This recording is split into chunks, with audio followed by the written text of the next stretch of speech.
This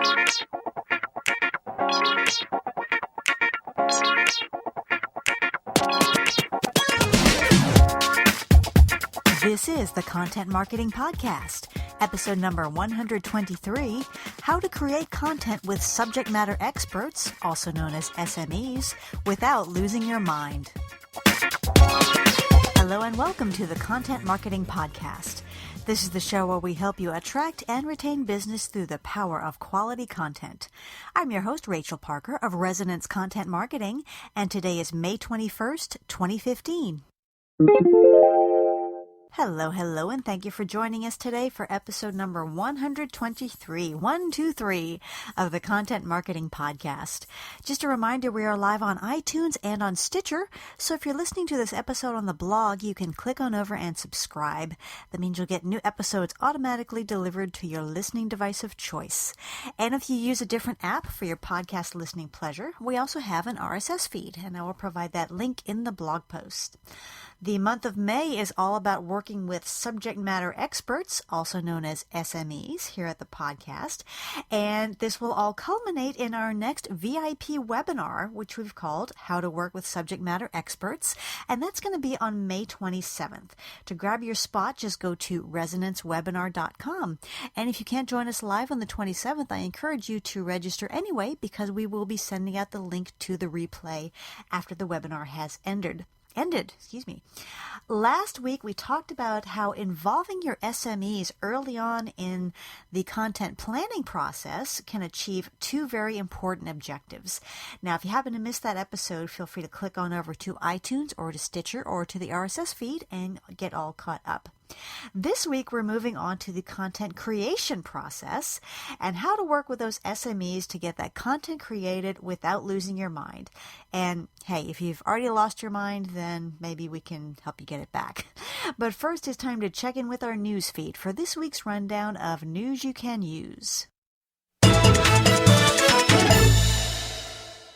Actually, only got one item in this week's news feed, but it is a doozy. This is an announcement that has kicked off just a firestorm of debate and discussion. Facebook is introducing what it calls instant articles. What that means is that certain publishers are now able to publish their content within Facebook. So currently, we share a link and people see what we've written and they click on the link and that goes to our website. Well, with instant articles, users can actually read that content within Facebook without going to that external site. Now, this program is still being called an experiment. It is still in its very, very earliest stage. It is currently limited to 9 traditional media organizations. So people like the New York Times, BuzzFeed, the National Geographic, organizations like that. And it's just kicking off a firestorm of discussion because people are like, okay, what does this mean? What does this mean for us down the road? The advantage of having those instant articles is, number one, it's better for readers, especially on mobile devices, because the content is there contained within Facebook. So you don't have to tap on the link and then wait for that page to load. The downside, of course, is from the publisher standpoint, is that you are, by embedding that content in Facebook, you are robbing your site of that traffic that you would ordinarily have gotten. So it gets a little dicey, and I think that's why Facebook is starting with these traditional media organizations. Getting back to that downside, that traffic to your site that's going to be lost, Facebook is actually sort of holding out a carrot to kind of temper that blow, and that is with these instant articles, the publisher can either embed their own ads into these articles, or they can allow Facebook to post their ads, and Facebook will share some of the proceeds from those ads with the publishers. So let's say, it's not currently a reality, but if, for example, I was one of the publishers and I decided to allow Facebook to sell ads for, let's say, Content Marketing World, well, the revenue that Content Marketing World paid, I would get a percentage of that because that ad would be coming up in my content within Facebook. It's all very kind of ephemeral at the moment. It's still kind of taking shape, and we're still not sure where Facebook is going to go with this. I don't think Facebook knows where they're going to go with this. Are they going to stick with these traditional publishers, or are they going to open this up to brand publishers? And that's the reason for all the hype. People are thinking, okay, if they start, what if Facebook decides to make all content these instant articles and there are no links out anymore? I mean, people are just speculating like crazy on what this means for the future. And, let's not panic just yet. That's my advice to you right now, because number one, we still don't know whether it will be open to brand publishers, to you and me. And, secondly, like I said, Facebook is still calling this an experiment. They don't even know where they're going to go with it. But it makes sense that they're starting with these traditional news organizations, because for these folks, their content is their product. So if they get eyeballs on their content, then they have done their job for the day. It's a much clearer benefit to people like the New York Times and National Geographic. Now, for you and me, content, we love producing it, but it is a means to an end. We create content and we link to it from Facebook because we want people to go on our site. We want them to go to our blog, read our blog posts, and then while they're there, they can see all of the other cool stuff that we're working on and maybe become clients. So it's a little murkier when you get into brand publishing from that traditional publishing. So, my advice to you right now is let's just wait and see, okay? This program is still in its infancy. It's still being called an experiment, and no one knows exactly where it's going to go, including Facebook. So let's just not panic. If you read a lot of hype about this, just kind of, take it with a grain of salt, and we will see what happens. And of course, I will be keeping you updated here on the podcast as that progresses. Okay, our content hit of the week is a post called 4 Tips for Turning Employees into Strategic Content Creators. And this is by Dorjoy Patranabish. Georgia, I hope I'm not butchering your name here. And it was published on the Marketing Profs blog. And I like this post because it fits in very well with our ongoing discussion about working with subject matter experts. And it really kind of takes it to the next level and talks about opening up content creation to other employees. We tend to think of content marketing as being the domain of the marketing and PR departments. And yes, we do. Marketing PR definitely does need to drive that train and need to control it, but we don't think about bringing in people from other areas to actually create that content. And what this blog post goes on to describe is how doing so, how bringing other people in to create content on behalf of your brand can really enrich your program, and it can also deepen those relationships with your customers by introducing them to more faces in your organization. So it's a good read. I highly recommend it, and I will provide the link in the blog post for today's episode. Okay, that's it for this week's update. If you stumble across something you think might be of interest to your fellow content marketers, please shoot it on over to us so that we can share. Now it's time for this week's Spotlight segment, how to create content with SMEs without losing your mind. I want to just take a moment to cover the reason for this month-long series on working with subject matter experts. It seems like an odd topic, but honestly, I do a lot of talking around, I do a lot of networking, and we've got a puppy melee going on in the background. I talk to a lot of content professionals, especially marketing managers and directors of marketing in mid to larger organizations. And when I talk to them about their biggest challenges, a lot of them really cite the challenge around getting SMEs to contribute successfully to their content creation process. They say, SMEs are not contributing, they don't care about what we're doing, it's not a priority for them, they're ignoring our requests, et cetera, et cetera, et cetera. So that's how I decided to take a whole month to talk about working with those subject matter experts, working with those engineers, working with those doctors, working with those IT guys to get that content created that your audience really wants from you. And last week, we talked about one way to get those SMEs on board and engaged, and that is by involving them in your content planning process.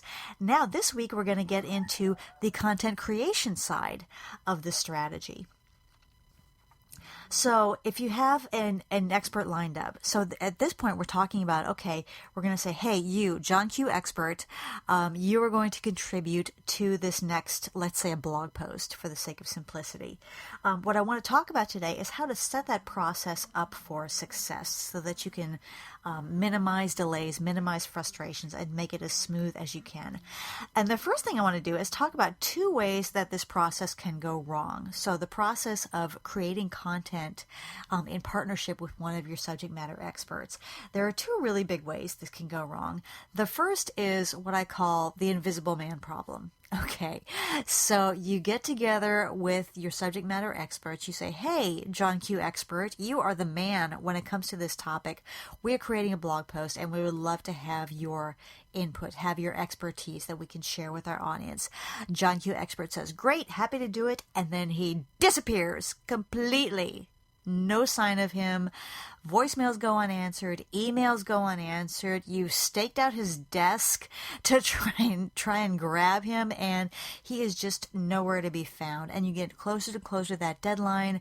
You are begging. You know, you're really really scraping the bottom of the barrel here with, begging this person to get on board and to help you out. Definitely an uncomfortable situation. Kind of the flip side of that is another potential disaster that can occur when you're working with SMEs, and that is the do-it-yourselfer. And I've actually heard this story from multiple different clients. What happened was, in all the cases I've heard, they're working with a particular subject matter expert. The person was the undisputed expert on this topic, and they agreed to contribute to this blog post. But the SMA insisted on writing the blog post him or herself. So, they're trying to get it from him, and I say him for the sake of simplicity. Could have easily been a she, so I don't want to be gender discriminant here. But, trying to get it from him, trying to get it. Are you done? This is the deadline. When can we have it? Et cetera, et cetera. And they either get total radio silence or, yes, I'm working on it. I'll have it for you. So they finally get it like hours before the blog post is due to publish, and they look at this content that they got from this expert. It's about 4,000 words long. It ping-pongs between about 8 different subtopics with no rational flow from one to the next. It's chock full of jargon, it's chock full of acronyms, and it's completely inappropriate for the target audience, and it's due to drop on your blog in 90 minutes or so. So those are two of the examples of things that can go wrong with the process of working with subject matter experts. And like I said, I have heard many stories along both those lines from my clients. So what I want to do is share some strategies that will help you set this process up for success. The first strategy I recommend is setting expectations. Now, I read somewhere that any conflict going back to the beginning of time can be traced back to unmet expectations. Thought it was an interesting perspective, but it's true. When you don't set expectations, then each side is kind of going along their own way, and you're just setting yourself up for conflict and frustration and possibly failure of your post or whatever content you're creating. So what happens all too often is that we marketers will say, hey, we need you to contribute to our blog. And the expert says, oh, that'd be great. And then you kind of leave it at that. What we need to do is to really take control and really approach it as project managers. Whether you are looking at a 500-word blog post or a 5,000-word ebook or white paper, make sure that your experts know, number one, exactly what you need from them. Number 2, when you need it. And 3, how you need it. What kind of format, what kind of criteria it has to meet, et cetera, et cetera, et cetera. And, when we're setting those expectations, we need to have solid dates in there. We can't just say, oh, we want this blog post to launch on May the 15th. Well, you've got to work backwards from that, saying, okay, well, you can't get you can't get a written blog post 5 minutes before it's due to publish. You need to review it. You need to make sure it aligns with your brand standards, et cetera, et cetera. So include those deadlines. And, it's funny, when I was thinking about this particular strategy, I was thinking back to when I was getting ready to get married, and I was planning my wedding, and talking to caterers and the reception hall and things like that. And I will never forget a piece of advice that someone gave me. She had recently gotten married in the last couple of years, and she said, here's a tip. When you work with your dressmaker to create your wedding gown, lie about your wedding date. Tell her it is 2 weeks earlier than it actually is. And, I thought that was silly. I said, I'm not going to lie about my wedding date. That's ridiculous. Well, sure enough, the day before my wedding, there we were with last minute alterations that got pushed to the very last minute. So I'm not telling you that you need to lie about your deadlines to your subject matter experts. I'm saying you need to focus on what you need from them and when. And that way, and in addition to exactly what you need from them, how it needs to be presented, whether it needs to be in a Word document, what exactly you need from them. If you set up those expectations and get them to agree to those expectations, you're going to have a much smoother ride as you go through the content creation process. The second strategy I advise you to consider is to accommodate your expert's preferences. Now, there are 3 basic ways that I have used to get content or to get input from subject matter experts. By far, the most preferable is the interview. To be able to sit down with the subject matter expert and have him or her talk through this topic. And the thing I like about interviews is it gives you the most control. Okay, you set a time and date with your expert where you're going to sit down and interview them about this topic. It's very clean cut. They're not having to sit down and type anything out.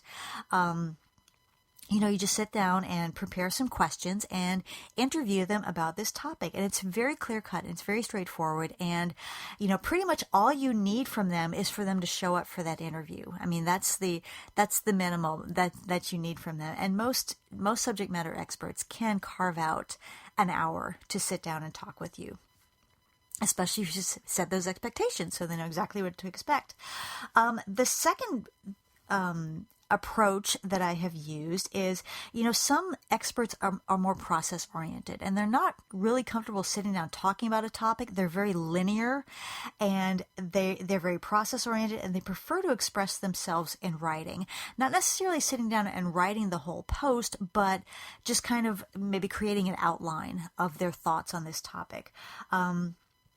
So if you're working with an SME who is not really verbal, not really comfortable expressing these ideas verbally or orally, another option that you might want to offer them is to have them just kind of jot down ideas and just make it very clear, something you might jot down on a dinner napkin.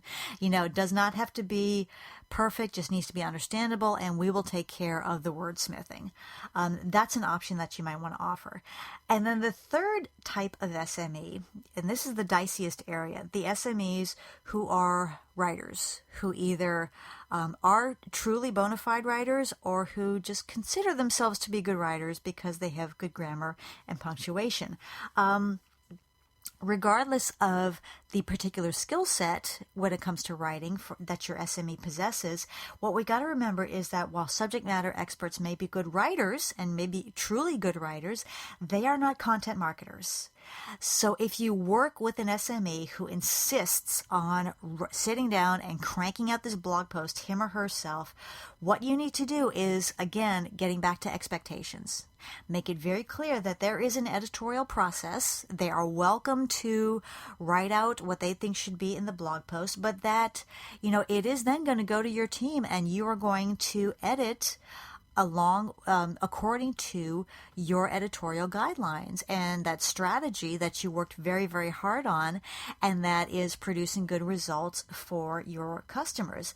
And again, make it clear, you're not doing this to be mean, you're not doing this to be control freaks, but just to make sure, you need to make sure that that content aligns with everything else that you're doing, that it's seamless with everything else that is being produced for your brand, and that it aligns with the needs and expectations of your target audience. Because if it doesn't do that, then it's doing you no good whatsoever. So if you are working with an SME who really wants to write this blog post, fine, thank you so much for doing that. Let me tell you how this process is going to work, and then get into your editorial process. Strategy number 3, and this is on you. Stick to the schedule and keep your promises. Remember, we are looking to build relationships with these SMEs. It's not going to be a one and done blog post. We're going to need to be coming back to them again and again to contribute to our content marketing program, especially if you have an SME who's a real rock star, who is the real go-to guy or go-to gal on a particular topic. So anything that you promise when you set those expectations, you've got to absolutely stick to them to the letter, even if your SME is all over the place and not abiding by his or her end of the bargain at all. We have to set ourselves above that, because we want to create that relationship. And if we become unreliable or not sticking to what we promise, then we're never going to be able to build that relationship, and we're never going to get the level of cooperation that we want to have over time. So whatever it is that if you set a time and date for an interview, stick to it, no matter what comes up. If a genuine crisis comes up and you cannot stick to it, make sure you handle it as you would something with a client, because really, your SME is kind of your internal client for this particular project. So whatever it is that you set up for yourself when you set those expectations, make sure that you abide by those commitments to the letter. And then the 4th and final strategy I want to share is decide in advance whether you are going to show your SME a draft of the blog post. This is, I've done it both ways, showing them and not showing them, and it's really a matter of personal preference. If you don't show them, then they may be unpleasantly surprised at the finished product and may take issue with how you phrase things, etc., etc. On the other hand, if you do run that content by them, then sometimes, they will go beyond checking it for accuracy and step into the editor's chair and start, moving paragraphs around and criticizing your grammar, etc., etc., etc. So it's really up to you, and it's up to your team whether or not you're going to do that. Some subject matter experts will insist on it. They will absolutely insist on being shown a draft of that content before it publishes. If you are working with one of those, or if you want to make it your policy to show SMEs the draft before the content publishes, make it clear. Again, getting back to setting expectations, make it clear that you're asking them to review purely from a factual standpoint, just to make sure that everything is accurate, period. And that is the end of their involvement. And again, you're not trying to be mean, not trying to be control freaks, but you want to make sure, each piece of content is part of a bigger strategic picture, and you just have to make sure that it all aligns with that. Also, if you do run this draft by them, make it clear, if I expect to hear your comments back by such and such a date, and if I do not hear back from you, then I will assume that you're okay with it. Again, you don't want to be pushed up against a deadline because the SME has some changes and you haven't gotten them yet. So just be very, very clear on what those expectations are. Okay, those are my 4 strategies for working with subject matter experts to create content without losing your mind. Next week, we're going to pick up where we left off and talk about how to keep those SMEs in the loop all the way through publication of your content and beyond.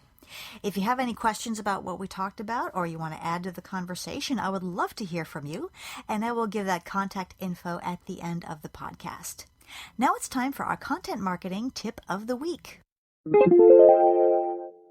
Today, I want to share a tip for interviewing those subject matter experts. Remember, we talked about how an interview is really the optimal way to get that SME's participation and to get their input because it gives you the most control.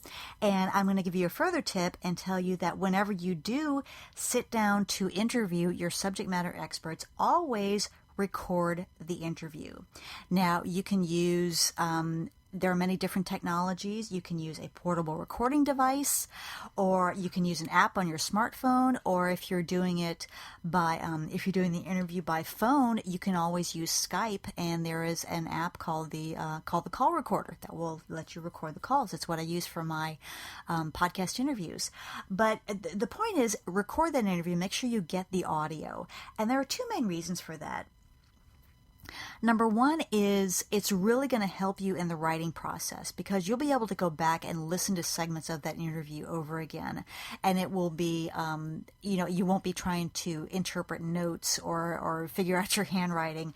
It's a much cleaner process because you can actually go back to that interview and check some facts or check to make sure that you heard something correctly. But I think even more importantly, it really frees you up during the interview itself. You can stay focused on the subject matter expert and on the conversation. You're not trying to scribble things down, trying to get spelling right. And of course, the expert you're talking to is not trying to talk to the top of your head while you have your head down, trying to scribble everything down. Remember, we're trying to build relationships here when we work with these subject matter experts. And if you record that conversation, it's going to free you up. You're going to be able to make eye contact through the whole thing. You're going to be much more engaged, and you're probably going to be able to follow much better and maybe even ask better questions. So if you're going to be doing interviews with your SMEs, which I highly recommend, oh, puppies, hush. Make sure you have a recording device readily available and get those interviews recorded. Okay, campers, that is it for me today. I hope you've enjoyed this episode of the Content Marketing Podcast. I have enjoyed our time together, as I always do. If you like what you've heard today, please feel free to subscribe on iTunes or on Stitcher or via our RSS feed. And if you really like what you've heard, please leave us a quick review on iTunes. I would so appreciate it, and I want to say thank you to everyone who has reviewed us so far. For more information about content marketing, you're welcome to visit our blog at resonancecontent.com/blog, and you will also find links to our pages on Facebook, LinkedIn, Twitter, and other social networks. I also invite you to check out our monthly webinar series. This is on the fourth Wednesday of every month, and the next one is coming up next Wednesday, May 27th, and we are talking about working with subject matter experts. To grab your spot, go to resonancewebinar.com, and if you can't make it on the 27th, I encourage you to register anyway because we will be sending out a recording after the webinar has ended. As always, I like to leave you with a quote, and today's comes from Malcolm Gladwell. He once said, quote, "If you work hard enough and assert yourself and use your mind and imagination, you can shape the world to your desires." Unquote. Again, this is Rachel Parker with Resonance Content Marketing. Thank you again for listening, and we will see you again next week. Take care.